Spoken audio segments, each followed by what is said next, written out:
Hello everyone, কেমন আছেন সবাই? আশা করি সবাই খুব ভালো আছেন।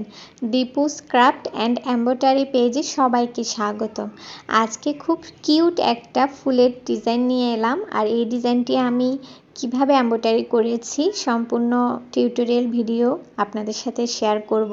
তো আপনারা সম্পূর্ণ ভিডিওটি দেখতে থাকুন, অবশ্যই ভালো লাগবে। আর এই ডিজাইনগুলো আসলে আমরা পুরো জামাতে জমিনেও করতে পারি, আবার ওড়নাতেও দিতে পারি। এই ছোট ছোট কিউট ফুলের ডিজাইনগুলো এত মিষ্টি হয় করার পরে। তো আপনারা সেই কাজটি সম্পূর্ণ দেখবেন, দেখে বুঝতে পারবেন সত্যি এরকম কিউট কিউট ডিজাইনের ফুলগুলো যখন এমব্রয়ডারি করা হয় কমপ্লিট করার পরে আসলে বেশি ভালো লাগে। তো আপনারা দেখতেই থাকুন।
এই তো কাজটি কমপ্লিট হয়ে গেল। আপনাদের কাছে কেমন লেগেছে সবাই অবশ্যই কমেন্ট করে জানাবেন। ধন্যবাদ সবাইকে।